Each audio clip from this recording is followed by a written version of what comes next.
And what's up, it's your boy Elodreamx. This is why we should not look for aliens, the Dark Forest with Kierkegaard. Let's get right into it.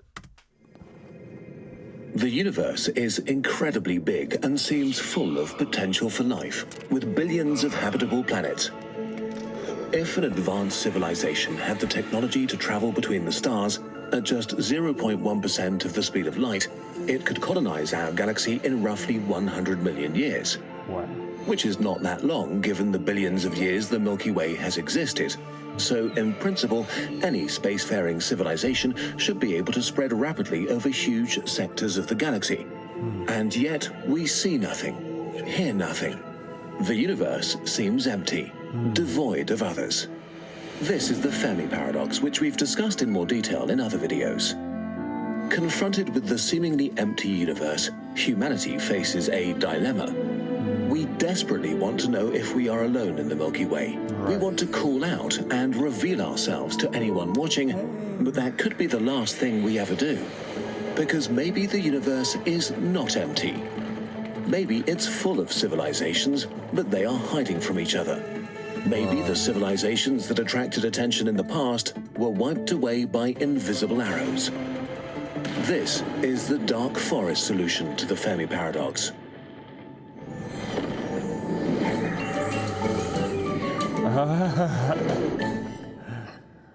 Love it. The way of life. The hunter awakes in his hiding place and carefully listens for suspicious noises from the thick undergrowth before he gets up. Another night has passed without incident. The forest is dark and full of fog. He considers calling out to others to end his loneliness, but stops himself at the last moment. What if they are like him? All living things seek to survive, secure resources, and multiply. Their greatest obstacle are other living things that share the same objective. Competition between... Getting swallowed while you're having swallow sex is next level. I've seen that happen in like some documentaries before. It's crazy. So yeah, that's from like pleasure to like the end. Between species favored the survival of beings with advantageous traits. Our ancestors were inventive, competitive, expansionist, and greedy for resources, which led them to winning the competition for our planet. Today, most other animals are so utterly at our mercy that we wipe out about a dozen species a day, just as an unintentional byproduct of how we like to run things. I don't know how to even process that. Like, that's like, yeah, it's next level, you know, when you really think about it. But humans are more than individuals. From us, cultures emerge that also compete with each other. Competitive and expansionary cultures spread faster and further and merge with, subdue, or destroy others. This is kind of like that video game, you know, iPhone video game. I don't know which one, but a lot of them. If we look at our history, it becomes clear we are dangerous. Not just to others, but also to ourselves. Our human nature has driven us to take over every corner of our planet, and soon we will look to the stars, both to expand our domain and ensure access to ever more resources. Right. And then we might stumble upon others trying to do the same thing. It's likely that the competition of life also takes place on faraway planets, so it's logical to assume that an alien civilization that came to dominate their planet would be in some regards similar to us. But if they're similar to us, they too may be dangerous. The implication. As the hunter sneaks through the dark forest all alone, he knows that there might be others like him. He can't know their intentions, if they are aggressive or not. The hunter knows he would kill to ensure his own survival, so he has to assume that they would too. And it might be that if he stumbles upon another hunter, the one that shoots first survives. None of this means that conflict is unavoidable.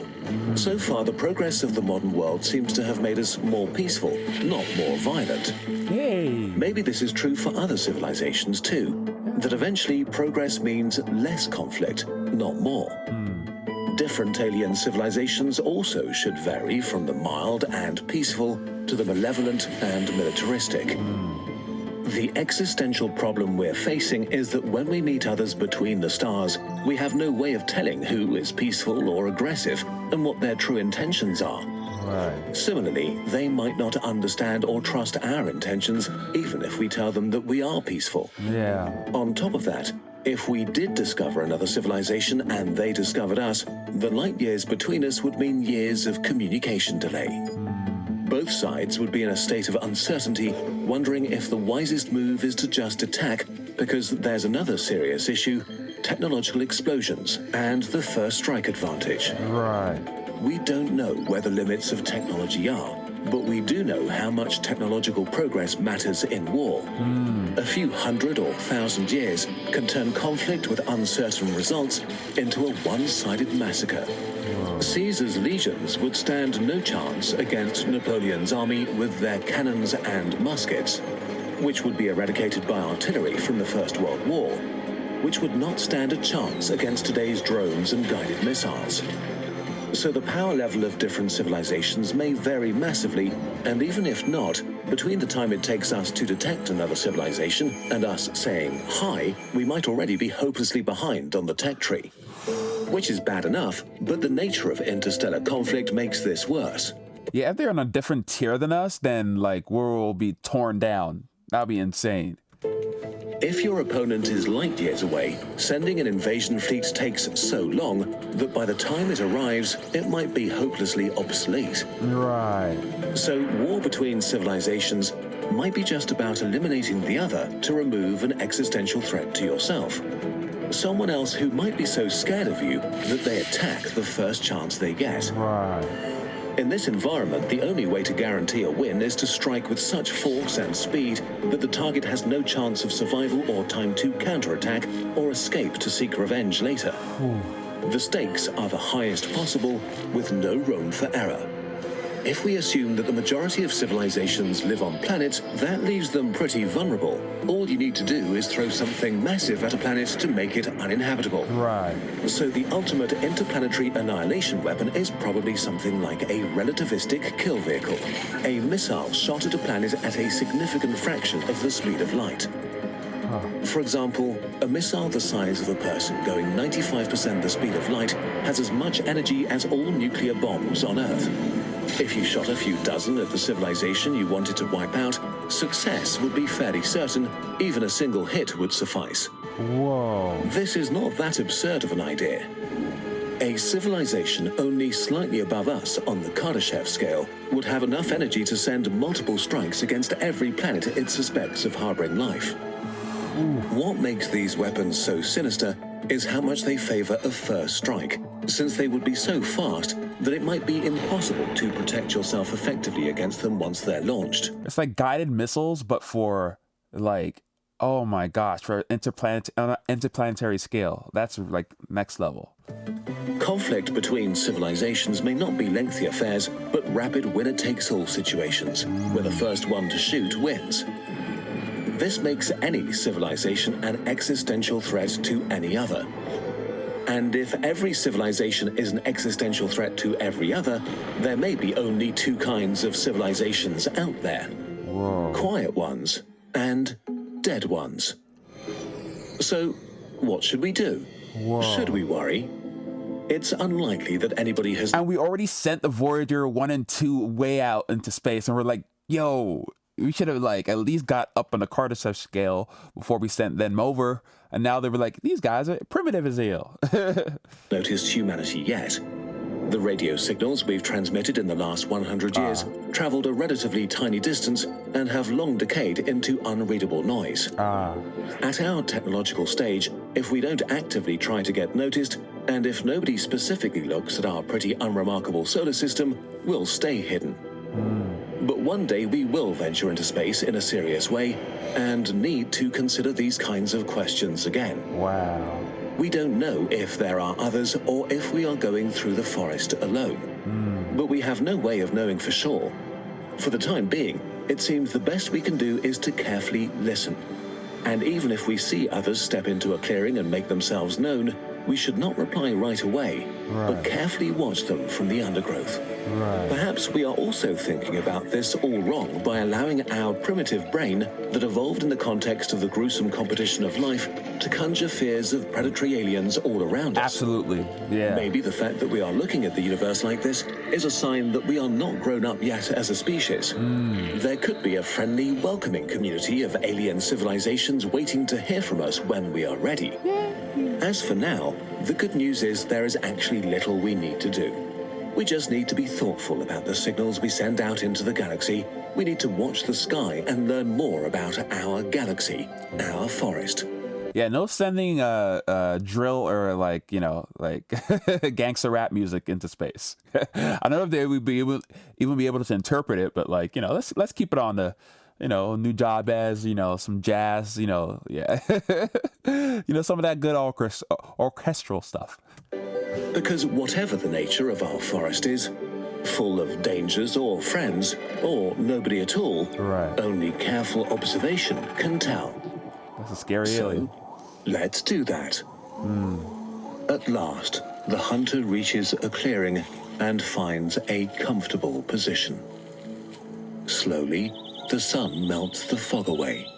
Lost in thought, he admires the vegetation until suddenly he is eye to eye with another hunter, frozen in terror, just like himself. His mind is racing, considering all the different options. The hunter takes a deep breath and makes a decision. Maybe the only way out of the dark forest is to step into the clearing together. And with this hopeful picture, we say goodbye to the year 12,021 of the human era. That was awesome. That was super, super cool. And by the way, I love Kurzgesagt. And just so you know, I'm pretty sure they're about to advertise this, but I already got like the year calendar, the human era. And it's really, really, really, really fun. Hidden Worlds. And it's like, I don't know if you know what I'm saying? I don't want to spoil it because I obviously want you guys to check it out or buy it from them, but they're just awesome. I just love all the work they do. Yeah, it's funny because there's this like book, or I guess you could call it like a series, a novel series, and it's called it's okay. So this specific one is called The Dark Forest, and it's by Cixin Louis. I don't know if I'm pronouncing that properly. It's like it's on the Harry Potter scale when it comes to scale. Like it's really, really, really like immersive. And I love immersive type, nonfiction books, even fiction books.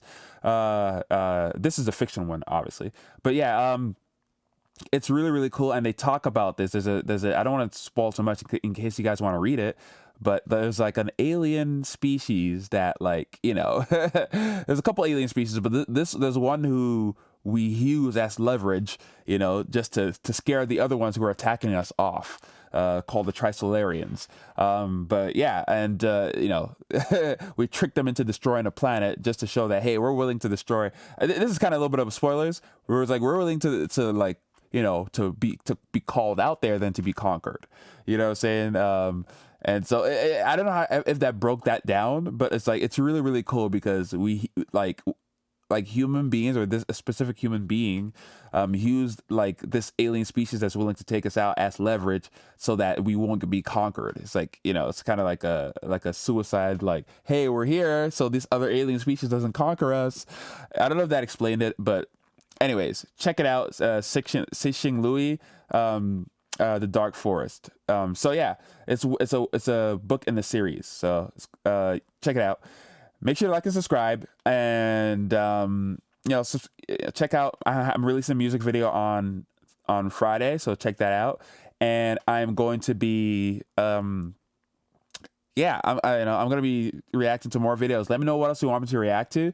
Follow Elodreamx on all platforms, and make sure to comment. Let me know what you think about this. Maybe we're being too like paranoid, or maybe it's like, oh, this is a good way to think about things. Like we should be very careful. Or you think we should, hey, just like, balls to the wall. Let's go like find people and let's make friends. Or, should we take the introverted approach as a human species, or should we be extroverted and be like, hey, hey, you, I could be your boyfriend.